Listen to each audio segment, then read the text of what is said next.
estar mais uma vez com vocês e hoje num ambiente diferenciado. Hoje nós estamos na nossa igreja, na nossa tão querida igreja. Nós temos alguns conosco, depois eu vou apresentar, mas a gente fez questão de estar aqui para, em parte, matar um pouquinho a sua saudade ou aumentar a sua vontade de estar conosco. Isso acontecerá em breve, porém, por hora, mas pelo menos esse contato que para nós já é assim, muito gostoso, já é satisfatório, não completa, não realiza, mas pelo menos já nos faz sentirmos um pouco mais perto e abraçados por vocês, tá? Só lembrando, depois que terminarmos a recapitulação da nossa lição, nós todos assistiremos na Novo Tempo a abertura, o início e algumas informações sobre como será a nossa Semana Santa, Semana do Calvário, certamente uma bênção que Deus tem preparado para nós através da TV Novo Tempo. Nós já temos 6 irmãos conosco, certamente esse número vai aumentar, mas eu quero dizer a você que é muito bom ter você aqui com a gente, tá? Daqui a pouquinho nós vamos orar a Deus para que Ele nos ilumine da mesma maneira como iluminou os profetas que escreveram a palavra sagrada no passado. Irmã Terezê, abraço forte para você, querida. Começou cedo o dia e vai receber já as primeiras bênçãos de nosso Deus por estarmos neste momento especial. Irmã Terezê, você é muito importante para esta igreja, para a família de Deus aqui na terra. Que Deus continue abençoando você, seus filhos, suas noras, suas netinhas. Muito bom estar com você. Tá? Se você desejar, nós vamos ter um momentozinho de confraternização, de interação, então você pode colocar aí na tela, quem sabe um agradecimento, ou quem sabe um pedido especial de algo que você sente estar necessitando do nosso Deus. Tá? Ele atende, Ele ouve a nossa prece, e Ele atende porque Ele é um Deus de amor, Ele é um Deus poderoso, então Ele pode nos atender. Tânia, um abraço para você, Tânia. Um sábado muito feliz para você e para a sua família, tá? Que satisfação tê-la. Deus abençoe a todos vocês aí. Nós vamos passar alguns momentos juntos aqui, por volta de uns 45 minutinhos mais ou menos, tá? Isabel, que saudade de todos vocês. Eu penso que muito em breve nós estaremos mais próximos, estaremos literalmente juntos adorando ao nosso Deus aqui na casa dele. Eu confesso que para mim não é ruim estar aqui, todavia, como eu gostaria de ter todos vocês aqui. Eu olho para os bancos e consigo imaginar, por já nos conhecermos há 3 anos, imaginar você sentadinho com a sua família aqui nos bancos da igreja. Alguns gostam de ocupar a galeria e nós conseguimos trazer à memória, à mente, aqueles que nos veem um pouquinho mais lá de cima, mas aqui também nós conseguimos lembrar das famílias, assim com um pouco de propriedade, não de 100% de certeza, mas a gente consegue vê-los aqui, a gente consegue ver até um olhar assim, muito carinhoso, um sorriso leve na face e a maneira como vocês prestam atenção sempre que a palavra de Deus é exposta daqui da frente. Irmã Vilma, abraço, querida. Cristina, Delcimar, vocês são muito especiais para nós, para a família de Deus na terra, e vocês fazem parte do povo remanescente de Deus.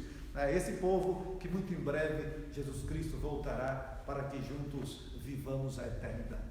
Este povo que tem o privilégio de já ter conhecido a graça salvadora de Cristo e viver nesta graça, viver em paz, e tem, não diria a responsabilidade, também o privilégio de anunciar a tantos outros o que significa viver ao lado de Jesus Cristo num momento como esse, tá? Nós temos a Cristina, nós temos a Carmen Prois, professora, que saudade!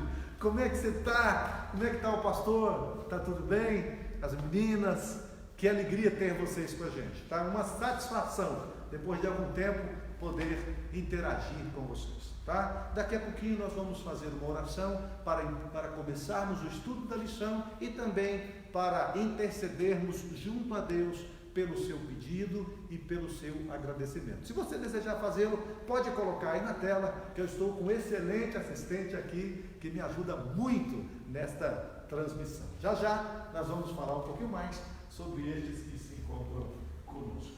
Para aqueles que conhecem, essa é a nossa igreja central de Juiz de Fora. É uma igreja muito querida, amada, missionária, fiel a Deus, leal a Deus. É uma igreja que realmente muito nos encanta poder participar desta igreja e por este período o privilégio de pastoreá-la. Os irmãos são amáveis, dóceis, a liderança tremendamente comprometida, dedicada em tudo que faz para Deus. E numa igreja como esta, o pastor ele fica um pouco mais tranquilo, né?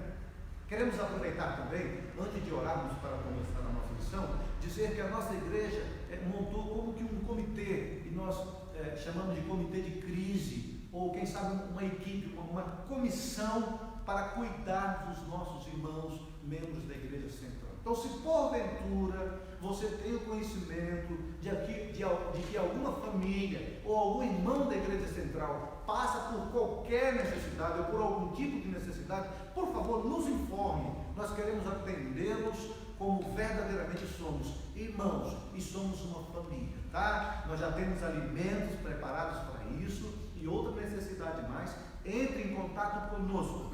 Você que faz parte desta família, você que confia no seu Deus, você certamente vai viver a promessa de Deus de que o seu pão e a sua água será certa. Quem sabe não vai ser aquele banquete, mas o suficiente para passarmos por um momento um pouquinho mais delicado, tá? Então pode ser que um irmão ou outro fique assim meio que acanhado de se declarar carente de alguma coisa. Por favor, nós somos irmãos. Eu não trato você como irmão, como meu irmão. Nós não somos uma família. Então, por favor, não se acanhe. Procure a mim, procure o irmão Ronaldo da Asa, procure o Nicolas, que faz parte dessa equipe. O Nicolas, que é o nosso líder jovem, tá? A irmã Vilma, pode entrar em contato com a irmã Vilma também. Tá? A Leila que cuida do Ministério da Mulher.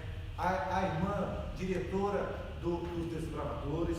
Então nós teremos o maior prazer em atendê-los, tá? Estamos à disposição, já temos entregue algumas cestas básicas e nós levamos até a sua residência, se você tem mais de 60 anos ou se por algum motivo você não tem podido sair do seu lar, comunique-se conosco e nós iremos até você, tá? Daniel Mariano, que satisfação! Foi um dos primeiros anciãos que eu tive na vida. Ele era muito jovem na época, continua jovem até hoje e aprendi muito com ele. Abraço forte para ti, para sua esposa, para suas filhas, tá? Daniel Ramos, abraço querido. Daniel Ramos foi por um bom tempo o primeiro diácono dessa igreja, hoje continua atuando como diácono, excelente servo do Senhor. Daniel, a sua família é muito querida, tá? Deixa um abraço para sua esposa, sua filha, que é um encanto, seu garoto também, uma simpatia. Daniel, muito bom ter você, tá? Chile,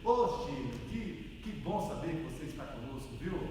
Deus abençoe a todos vocês, tá? Só lembrando, nós iniciamos hoje a nossa Semana Santa, e certamente, irmãos, será a melhor semana do Calvário, da história desses 50 anos de Semana Santa feita pela Igreja Adventista. E em especial, desta vez, todos os lares, os seus familiares, os seus amigos, os seus vizinhos poderão assistir, sim, poderão participar conosco. É verdade. O pastor Luiz Gonçalves, após a nossa recapitulação da lição, ele vai falar um pouco mais sobre como será esta semana, direto da Novo Tempo, né? Mas por hora, entenda, o seu vizinho poderá assistir da casa dele, o seu parente também. Aqueles que você gostaria de ver no céu, eles poderão participar. É verdade, pela Novo Tempo, todas as noites, às 20 horas, um programa especial e como orador,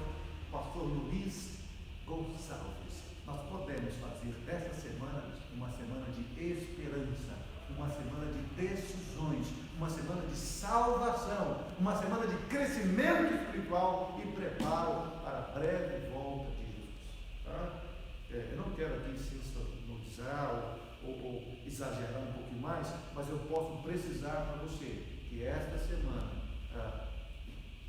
faz parte das últimas semanas que, como seres humanos, nós viveremos neste mundo, porque aquele que há de vir virá e não tardará.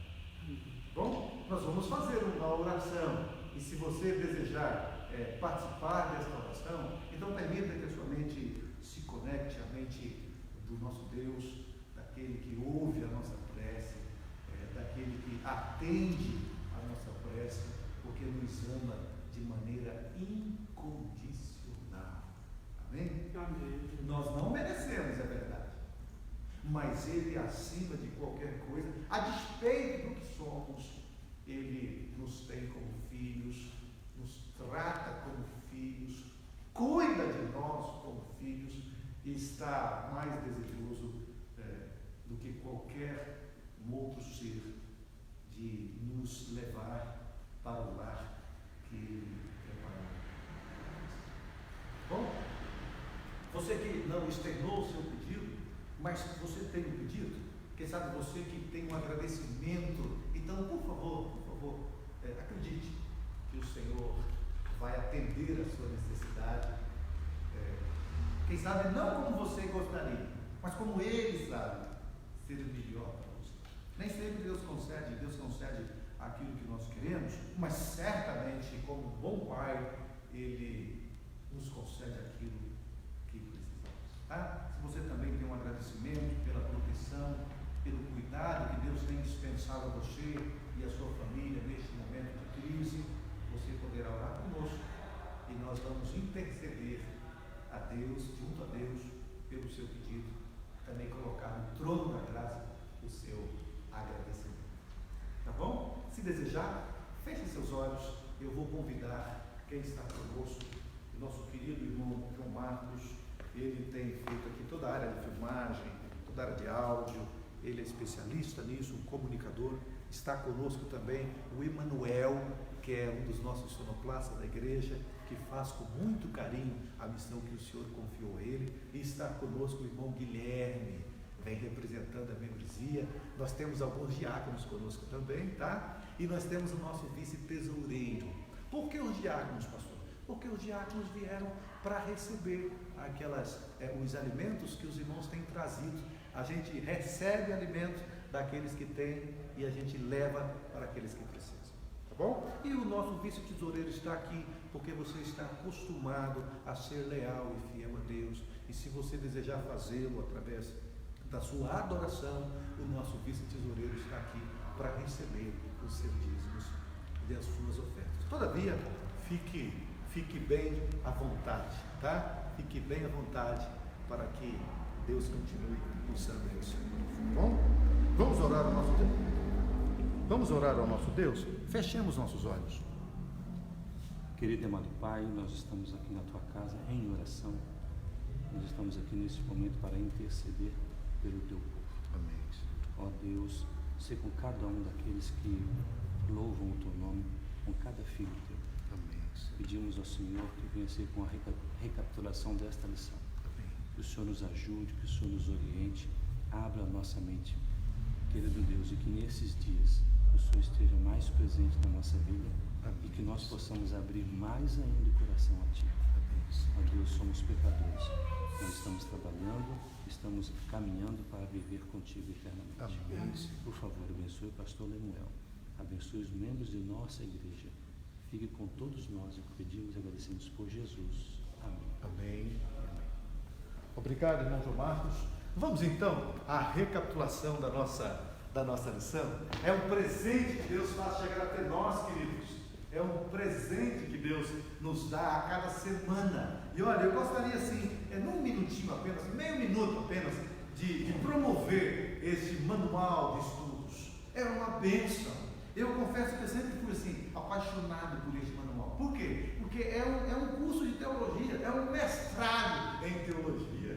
É verdade. Aqui nós temos os melhores teólogos comentando a verdade da palavra do Senhor. Então os comentários são profundos, a verdade é muito transparente e clara, de fácil compreensão, e desta maneira, certamente, nós acabamos captando aquilo que necessitamos para crescer no nosso conhecimento, ou no conhecimento da graça salvadora de Jesus Cristo. Só para se ter uma ideia, neste momento, aproximadamente 20 milhões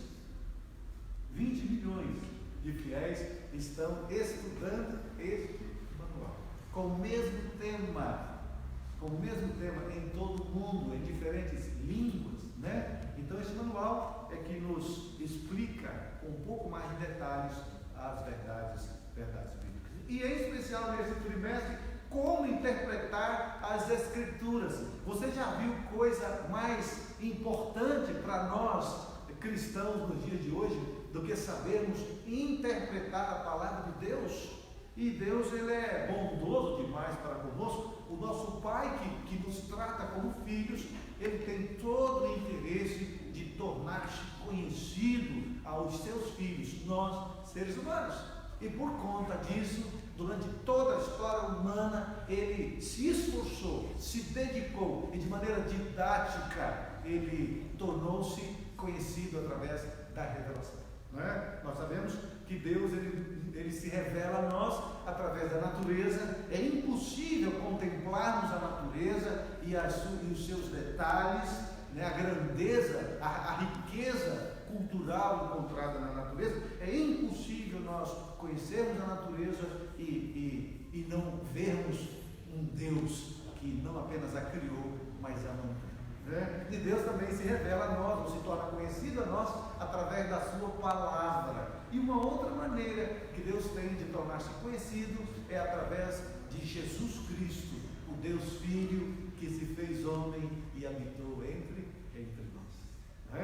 Então, como interpretar de forma correta a palavra do Senhor ou as Escrituras Sagradas? É certamente através de um estudo dirigido por aquele Deus Espírito Santo, que também iluminou os seus profetas a escrever. E é isso que nós vamos ver durante o trimestre, lembrando que hoje a singularidade da Bíblia. Eu quero relatar a presença de pessoas tão queridas conosco, Nós temos a Laísa, juntamente com a Manu, que está conosco, e também o menorzinho, o Caçulinha.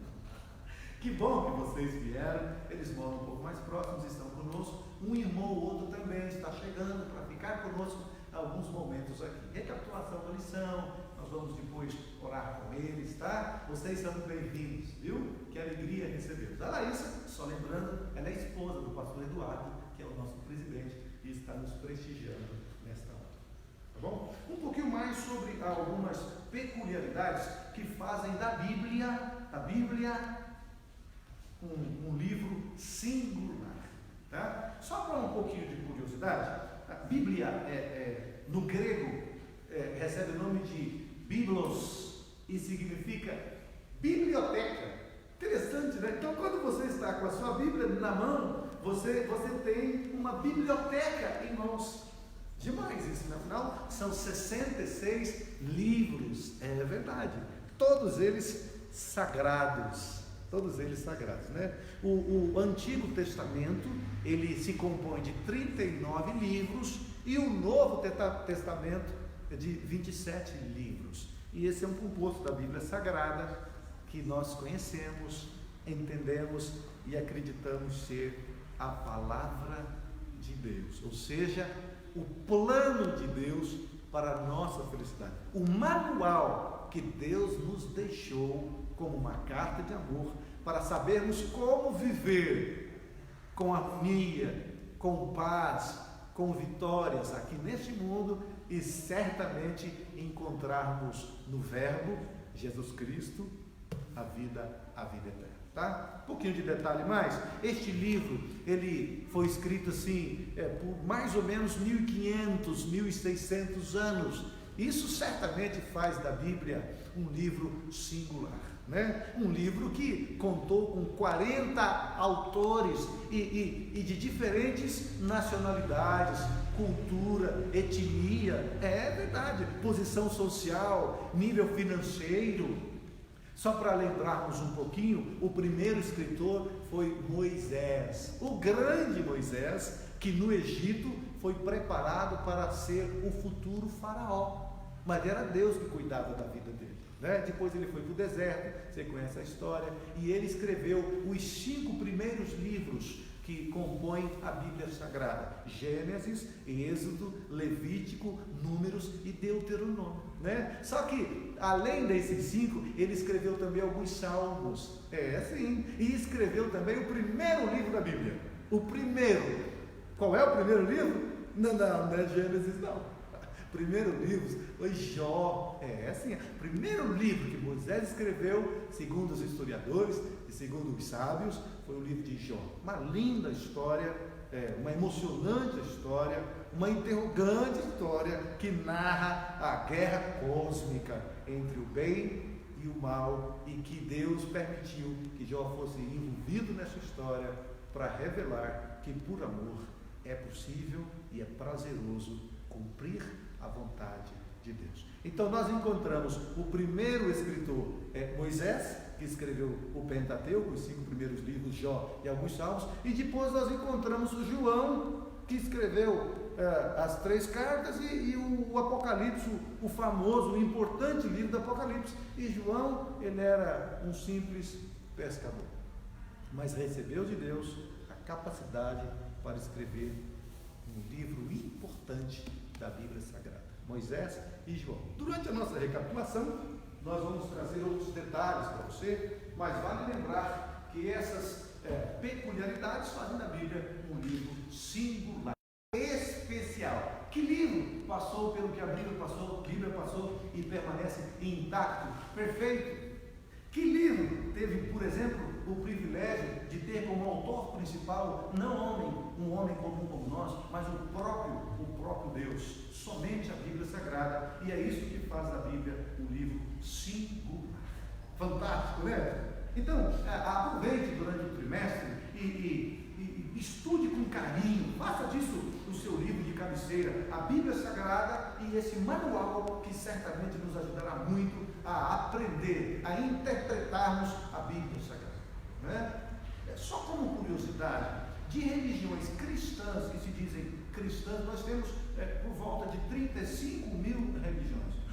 Todas elas usam a Bíblia Sagrada? É verdade. E todas elas buscam a verdade na Bíblia Sagrada. E todas elas acreditam estar vivendo a verdade que se encontra na Bíblia Sagrada. Aí você me pergunta, pastor, mas então por que 35 mil religiões? É porque, lamentavelmente, não há culpa nisso, tá? São inocentes, sem dúvida, mas é porque, lamentavelmente, um ou outro não usa de forma correta a didática da interpretação da palavra de Deus, não é? Porém, como é que nós utilizamos isso? Olha, a própria Bíblia, ela se responde. As interrogações que surgem ao estudarmos a palavra de Deus, a própria Bíblia tem a capacidade e a grandeza de responder. Porque nós precisamos lembrar que o autor principal da palavra de Deus é, sem dúvida, o próprio Deus. Ele é o autor. Ele traduz na Bíblia o seu caráter e a essência do seu caráter, que é o amor. Um outro detalhe interessante, uma peculiaridade que faz da Bíblia um livro singular, eu gostaria de lembrar para você, nesse pano de fundo, nessa introdução, é que é interessante, os 2 primeiros capítulos da Bíblia, Gênesis 1 e 2, falam do Éden. Bonito isso, né? E os 2 últimos capítulos, Apocalipse 21 e 22, falam também, sabe o quê? Do Éden. Então, Gênesis, um Éden que lamentavelmente saiu das mãos do ser humano.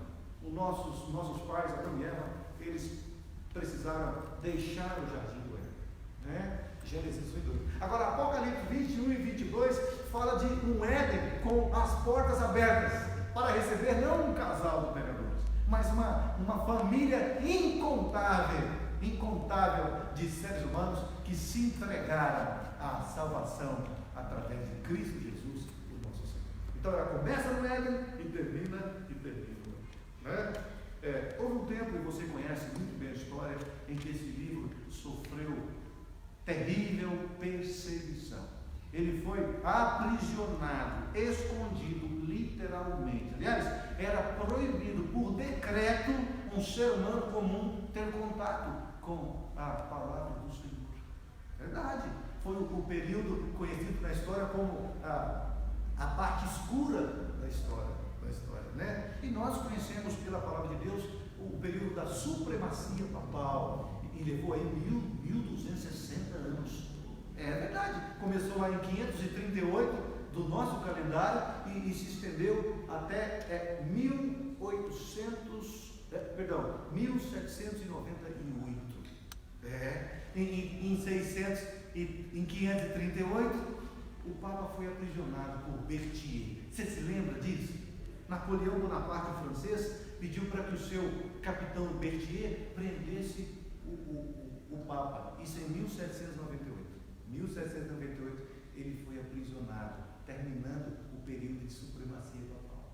Agora, se voltarmos 1260 anos, nós chegamos a 538, quando o bispo de Roma tornou-se o maior líder religioso e político daquela época, né? Mas louvado seja Deus, assim que terminou a supremacia papal, então a Bíblia, a palavra de Deus, ela foi novamente liberta, e ela veio para iluminar. Por conta disso, olha a peculiaridade que faz da Bíblia um livro singular.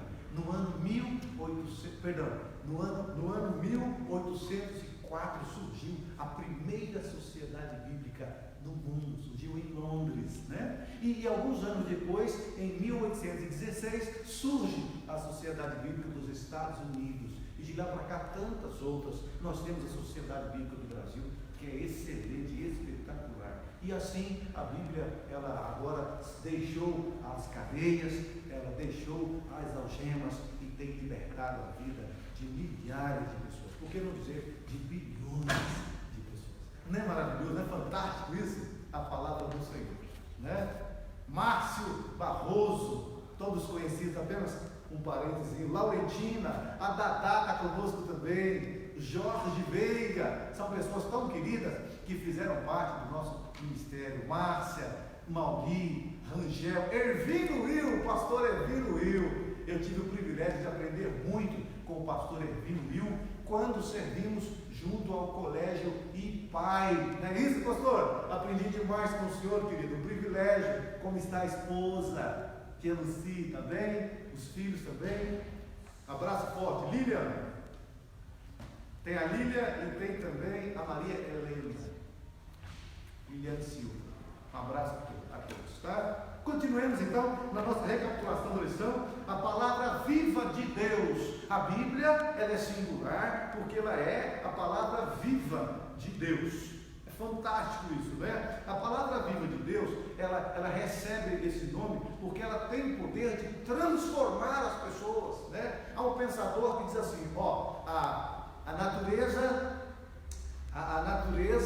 ela faz, né? A natureza ela cria, a natureza nos forma.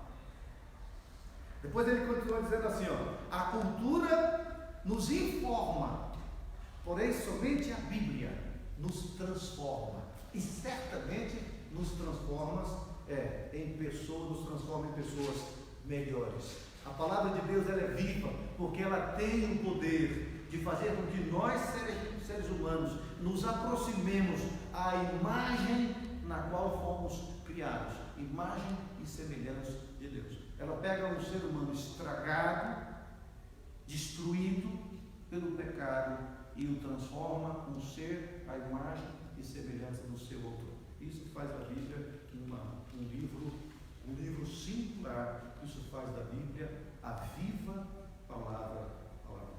Bonito demais, né? Eu gostaria até de pedir a você que acompanhasse conosco a primeira leitura que faremos nesta manhã, nessa recapitulação, e se encontra lá no Evangelho de João. Se você desejar acompanhar conosco, Evangelho de João nos fala um pouquinho sobre a palavra de Deus e Jesus Cristo, como é que ele se revela através dessa palavra viva. João, o Evangelho, logo no primeiro capítulo de João, olha a narrativa que João faz da palavra do Senhor. No primeiro capítulo de João, a partir do versículo 1 também, diz assim, se você desejar ler comigo, diz assim, no princípio era o Verbo, referindo-se a Jesus Cristo. No princípio era o Verbo estava com Deus e era Deus. Amém? E era Deus, né? Ele estava no princípio com Deus. Todas as coisas que você conhece, que existem mesmo sem que você as conheça, todas as coisas foram feitas por intermédio do Verbo, dele, Jesus Cristo, e sem ele nada do que foi feito se fez. Na leitura continuamos assim: a vida estava nele, e a vida era a luz dos homens, essa luz que resplandece na terra. E isso faz da palavra de Deus a palavra viva, com o poder de transformar, de fazer diferente, ou de fazer de novo. Você se lembra como você era antes de conhecer a palavra do Senhor? Você se lembra? E olha agora para o que você se tornou: um melhor marido, uma melhor esposa, um melhor profissional, um melhor pai, um melhor filho, um excelente cidadão. É a verdade. E através do estudo da palavra de Deus, que é o contato que nós temos com o nosso Deus, essa palavra viva, nós vamos sendo transformados como a luz da aurora, que vai brilhando mais e mais até se tornar dia perfeito. Também há um detalhe na palavra de Deus que a faz viva, que a faz importante para o nosso crescimento espiritual. Se você desejar acompanhar, um outro texto que leremos se encontra em Apocalipse, capítulo 12, versículo 17. Eu acredito que você já conhece esse texto, mas vamos confirmar na palavra do Senhor o que faz desta palavra uma palavra viva, com poder de transformar. Apocalipse, capítulo 12, versículo 17. Olha o que ela fará com o povo. Aliás, já está fazendo, e você faz parte deste povo. O versículo 17 do capítulo 12. Eu leio assim, acompanhe comigo. Irou-se o dragão contra a mulher, o início da perseguição. Irou-se o dragão contra a mulher e foi pelejar com o restante da sua descendência. E aqui explica contra quem o dragão irou e continua irado. Diz assim: os que guardam os mandamentos de Deus e têm o testemunho de Jesus. Você não faz isso? Você não tem buscado viver a vontade de Deus, a palavra de Deus? Pastor, quais são os mandamentos de Deus? Nós temos o Decálogo, Êxodo 20, mas eu entendo que o mandamento de Deus para a sua vida é toda a vontade de Deus para a vida humana. Então nós podemos incluir, por exemplo, as leis da saúde. Você que está liberto em Jesus Cristo, eu tenho a convicção, ou no mínimo a esperança, de que você também está buscando uma transformação diária, através do conhecimento da graça, esse poder da palavra viva, que nos faz diferentes, que muda a nossa imagem, que transforma o nosso ser. Nós nos cuidamos também do estilo de vida. Ele é diferenciado, ele é singular, como a palavra de Deus é singular. Então, eu que aceito na vida viver os mandamentos de Deus, ter o testemunho de Jesus Cristo, eu vou sendo transformado pelo poder do Deus Espírito Santo, através do estudo da palavra viva, transformado numa nova criatura. Então, eu usava bebida alcoólica, não uso mais. Eu traía a minha esposa ou meu esposo, não traio mais. Eu mentia, não minto mais. Eu gostava de um ganho fácil, não gosto mais. Eu tratava mal as pessoas, não trato mais. Porque a palavra viva de Deus transformou você, está transformando a mim. Mas há um detalhe mais e nós precisamos nos cuidar com ele. A palavra de Deus, viva e eficaz, ela não se refere apenas aos 10 mandamentos, ao decálogo, mas já tudo aquilo que Deus colocou na sua palavra para o bem-estar dos seus filhos. Então nós precisamos pensar também um estilo de vida diferente, singular. Nós precisamos pensar nos 8 remédios naturais que Deus nos deu e nos concede gratuitamente, né? Nós precisamos pensar que a alimentação é fundamental neste processo. Eu não posso colocar neste corpo, que é o templo do Espírito Santo, qualquer coisa. No manual diz o que eu posso o que eu devo colocar aqui na minha boca para alimentar o meu físico e desta forma beneficiar também a minha mente. Quando você comprou o seu veículo, você viu lá no manual qual o combustível que o faria funcionar? Se estava lá assim, gasolina, álcool, você arriscou colocar óleo diesel? Por que você colocou? O veículo é seu. Você não colocou porque o manual dizia assim, movido a gasolina, a etanol. Não é isso? Então, por amor ao seu veículo, você não coloca óleo diesel no tanque. Será que o seu veículo tem mais valor do que o seu corpo, que é o templo do Espírito Santo? Pense nisso. Você que é o remanescente de Deus, você que conheceu a graça, está crescendo no conhecimento através da palavra viva, o que é que você tem colocado nesse corpo? Só para pensarmos, viu? Vamos então voltar, continuando aqui a nossa recapitulação da lição, a maneira como Deus nos fala de forma poderosa. Quem escreveu a Bíblia, pastor? Eu ouço por aí que papel aceita tudo. E é verdade. Papel que você colocar nele, ele aceita e não reclama. Porém, o que faz da Bíblia um livro singular é que ele não foi escrito por qualquer um. Foi sim por homens, mas homens diferenciados. Então, eu vejo a Bíblia Sagrada com um lado divino e com o lado humano. E sobre isso nós vamos conversar um pouquinho, tá? Se você desejar, na Bíblia Sagrada, ela se responde, como eu disse no início, né? As interrogações da Bíblia, ela mesma faz questão de responder. Então, volte um pouquinho, você que está no Apocalipse, volte um pouquinho aí para Pedro. Volte só um pouquinho, tá? Pedro, segundo livro aqui de Pedro, nós vamos ver, logo no primeiro capítulo, nós vamos ver o versículo 21. Olha só quem foi que escreveu a Bíblia.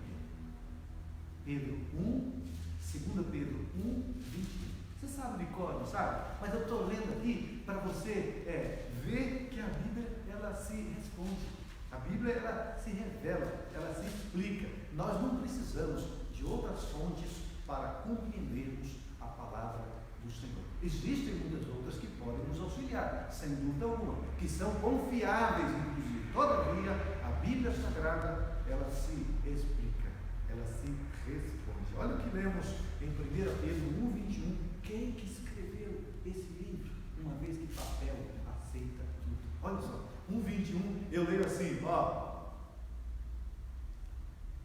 porque nunca, jamais, qualquer profecia foi dada por vontade humana.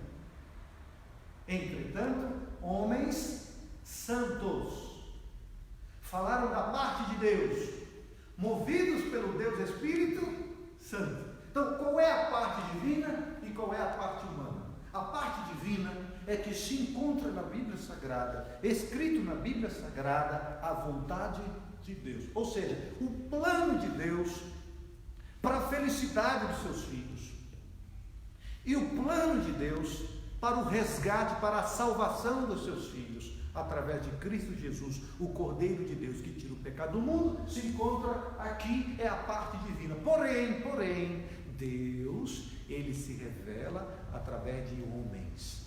Agora, vale lembrar, homens santos, inspirados pelo Deus Espírito Santo. Esses homens, eles não eram humanamente diferentes de nós. Não, eles tinham as paixões com as quais nascemos. Eles tinham as vontades humanas que nós também temos. Eles pecaram como nós pecamos. Todavia, são considerados santos porque aceitaram de Deus a missão de colocar-se à disposição de Deus. Então, quando eu aceito me entregar para que Deus faça em mim a sua vontade, eu sou considerado santo. Todos somos santos, uma vez que nós aceitamos na vida sermos dirigidos pelo nosso Deus, não é? Pastor, e isso significa que Deus, ele ditou e os profetas escreveram, pastor? Foi assim que aconteceu? Não, queridos, a parte humana é que Deus, ele escolheu aqueles que se dispuseram capacitou aqueles que se dispuseram, o Deus Espírito Santo transmitiu a mensagem que precisaria ser transmitida aos demais seres humanos, e assim a Bíblia chegou até nós. Todavia, o nosso Deus, Ele sempre respeitou a personalidade daqueles que Ele escolheu para escrever a Bíblia Sagrada. Não é? É por isso que você encontra alguns detalhes na Bíblia que num primeiro momento, se você descarta o fator fé, você fica assim um pouquinho preocupado, fala: pastor, mas se esses homens eram santos e foram dirigidos pelo Espírito Santo, por que será que, por exemplo, Moisés diz assim, quando ele escreve lá em Levíticos 11, né, falando sobre os animais que podem ser consumidos, nunca foi plano de Deus que o homem comesse carne, nunca foi. Todavia, por uma situação emergencial, Deus disse então os animais que poderiam servir de alimento e outros que não poderiam. E lá Moisés diz assim: a lebre que rumina, a lebre não rumina. Então, um cientista que não trabalha o fator fé, ele olha para a palavra de Deus, está vendo aqui, olha o erro na palavra do Senhor, está dizendo que a lebre rumina. É que a lebre, ela tem um mecanismo que quem observa e não faz uma prova científica, quem observa acredita que ela está ruminando, porque ela faz um barulho como se estivesse ruminando, mas ela não rumina. Pastor, isso faz com que nós então não encontremos razão para não crermos na Bíblia Sagrada? Pelo contrário, Deus respeitou a personalidade de quem a escreveu. Moisés, ele era culto. Moisés foi ensinado em toda a cultura egípcia para se tornar o futuro faraó. Todavia, desse particular, ele não conhecia o suficiente. Mas isso não faz dele pobre no escrever, pelo contrário. E muitos anos depois descobriu-se que a lebre não rumina. Todavia, ela continua sendo imunda, né? Importante é que a verdade continua. Então, são detalhes pequenos que, ao respeitar a personalidade do escritor e do profeta, pode parecer um erro, mas jamais Deus permitiu que essas pequenas falhas, de alguma maneira, comprometessem o que nós precisamos na palavra de Deus para encontrarmos Jesus Cristo que nos salva. São apenas alguns detalhes por respeitar a personalidade do escritor humano. Todavia, vale lembrar que homens inspirados pelo Deus Espírito Santo, homens santos, escreveram a Bíblia Sagrada. Né? A Bíblia como profecia, muito interessante isso. Aliás, quando nós paramos para observar o livro sagrado do hinduísmo, do budismo, do islamismo, todos eles têm livros sagrados, porém nenhum livro considerado sagrado tem como a Bíblia Sagrada a capacidade de predizer com segurança, com certeza, com detalhe, com datas exatas o futuro. Percebe? Só para termos uma noção, a Bíblia Sagrada ela se compõe de 30% de todo o seu conteúdo de conteúdo profético. Você já parou para pensar nisso? Agora, existem dois tipos de profecia, e eu gostaria apenas de aumentar um pouquinho a sua curiosidade, de sanar a sua curiosidade. Existem dois tipos de profecia, e nós conhecemos a profecia clássica e a profecia apocalíptica. A profecia clássica é aquela que o escritor bíblico escreveu e que aconteceu logo nos seus dias, ou durante os seus dias, enquanto ele vivia, ou algum tempo depois, alguns anos depois, mas ainda naquele período, né? Essas profecias são conhecidas como profecias clássicas. E as profecias apocalípticas, que nós as encontramos em boa parte da Bíblia, nós as temos com um pouco mais de detalhes nos livros de Daniel e Apocalipse. Aliás, nós estamos vivendo o cumprimento dessas profecias nos dias de hoje, nós que vivemos no tempo do fim. Mas a Bíblia se torna um livro profético porque através da palavra de Deus, através da Bíblia, Deus narrou toda a história humana. É verdade. Quer ver uma coisa? Vamos lembrar, por exemplo, o que aconteceu em Daniel capítulo 2. Daniel capítulo 2, você se lembra, onde Nabucodonosor teve o sonho da estátua, né? Cabeça de ouro, peito de prata, quadril de bronze, perna de ferro e pés de barro e ferro. E cada metal representando um reino: Babilônia, Medo-Pérsia, Grécia, Roma. Você se lembra disso? Então, naquele período, nós ali encontramos perfeitamente dois exemplos de diferentes profecias: a profecia clássica, aquela que acontecia nos dias do escritor, e a profecia apocalíptica, aquela que aconteceria num futuro próximo ou distante, um futuro distante do seu escritor. Por exemplo, Daniel estava presente quando o Daniel que escreveu Daniel, ele estava presente no momento em que o reino da Babilônia foi tomado, caiu e passou para o reino dos medos e persas. Você se lembra disso? Esta, por exemplo, é uma profecia clássica. Mas no mesmo capítulo, no mesmo sonho, nós também encontramos a profecia apocalíptica, que se cumpriu muitos anos, séculos depois. E o final dessa profecia está para se cumprir, mas não se cumpriu ainda.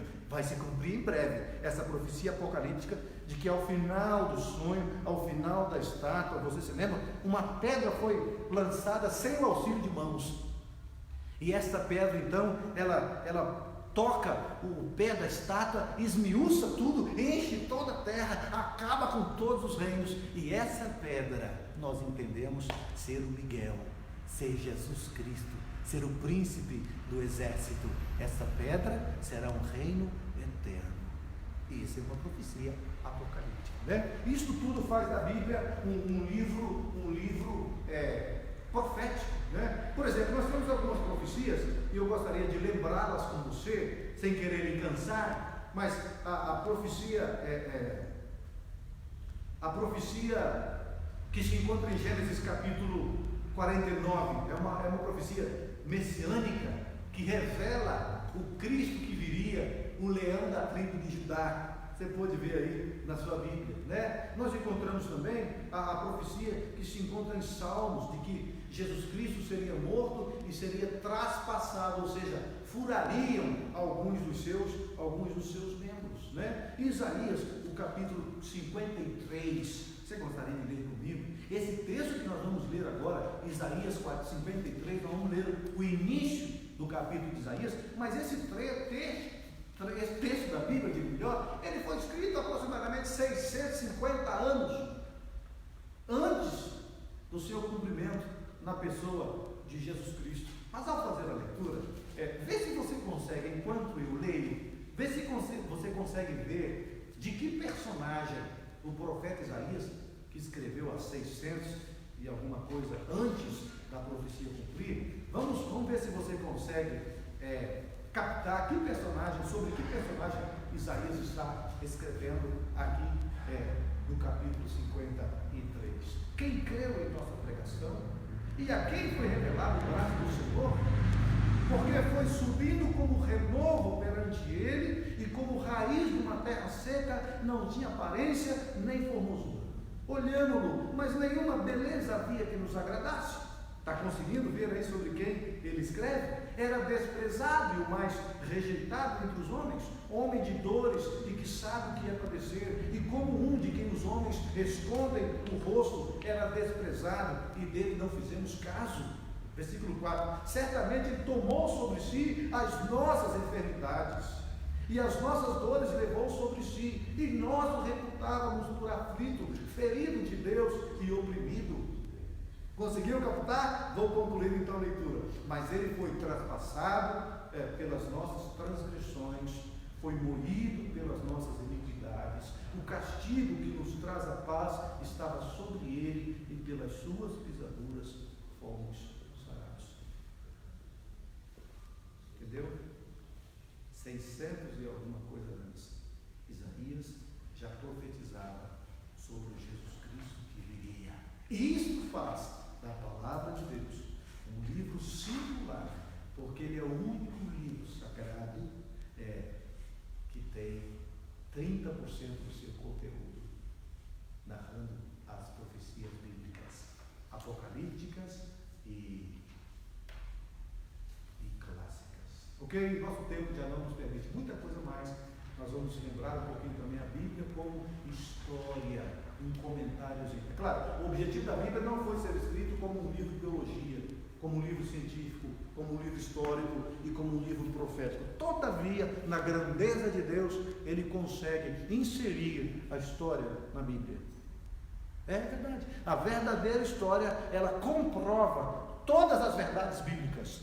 Por exemplo, como a profecia de Daniel 2 que nós colocamos, mas tantas outras que podem ser encontradas e se encontram na palavra de Deus. Eu só não vou ter tempo para mencioná-las, mas é importantíssimo. Todos aqueles que já tiveram a oportunidade de fazer um ensino médio, quem sabe uma graduação, e se depararam com a história, certamente ficaram encantados como a história verdadeira confirma o texto bíblico em detalhes, né? Qual outro livro é capaz de fazer isso, senão a palavra de Deus viva, singular? Que bênção, né? Que bênção. Giscard, um abraço, meu querido, estive com ele ontem. Darlan, quanto tempo Darlan foi meu ancião também. Raquel Chaves, que saudade. Samuel, Dagmar, Raquel Furtado, um abraço, minha irmã. Lembrança família. E o Johnny, muito bom, tá, ter vocês com a gente. Nós estamos caminhando para o final, mas lembre-se, a verdadeira história confirma o texto bíblico, porque na grandeza de Deus, Ele é capaz de escrever ou de pedir para que os homens, inspirassem homens a escrever um livro histórico, um livro profético, um livro que tem ciência, um livro que tem poesia, enfim, o encanto da Bíblia Sagrada que faz dela um livro secular, né? E muitas das verdades bíblicas são comprovadas na história, como por exemplo a ressurreição de Jesus Cristo.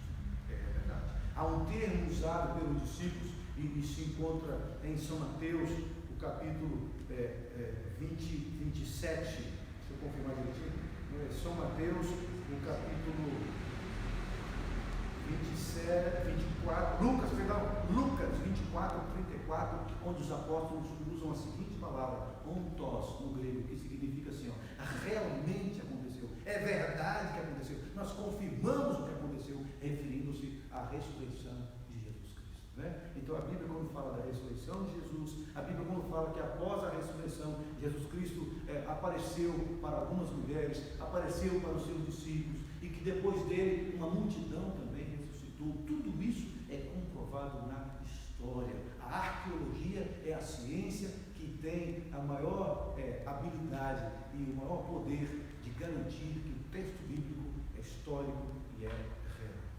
E ainda nós concluímos falando um pouquinho sobre o poder transformador da palavra de Deus.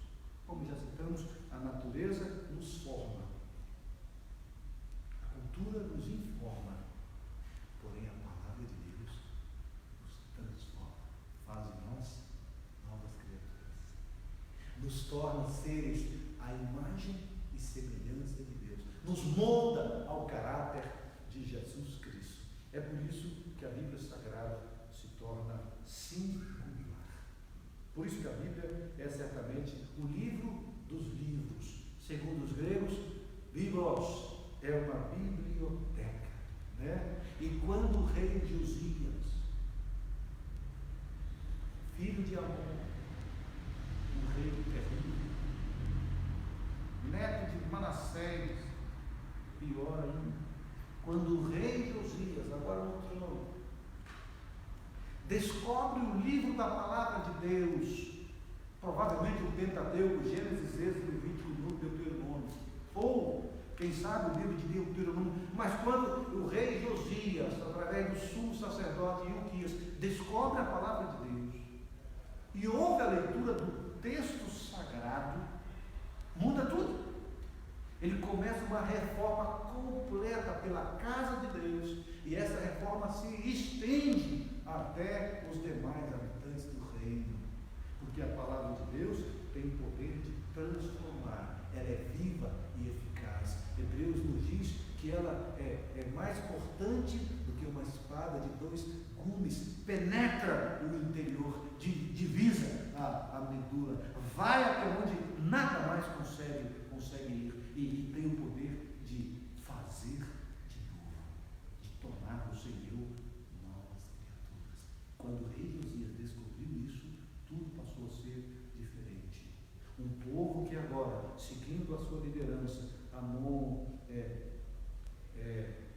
Manassés, seguiam numa direção contrária à vontade de Deus, tornando-se idólatras. E quando esse povo compreende o poder transformador da palavra de Deus, eles são transformados, mudados e passam a seguir a exemplo do rei Josias, o verdadeiro Deus. Eu concluiria dizendo que, e me dirigindo a você que de alguma maneira lidera a igreja de Deus, lidera a sua família, que é a família de Deus, lidera no seu ambiente de trabalho como um líder espiritual. Olha para mim, você que é cristão. Todos nós cristãos somos líderes por excelência e nós recebemos de Deus a missão de liderarmos junto àqueles que ainda não receberam o conhecimento da graça que nós conhecemos. Entenda isso. Quando você vai para uma direção, aqueles que te observam vão também para essa direção. Foram muitos os reis maus da nação de Israel.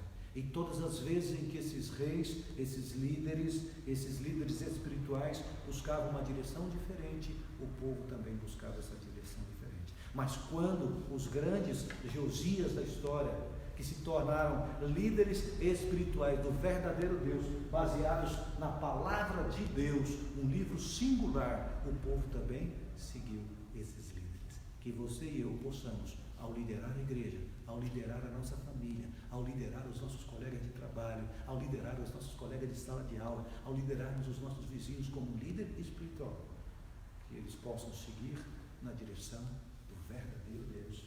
E que eles possam, como você já tem feito, e eu também, encontrar na palavra de Deus um livro que tem poder transformador.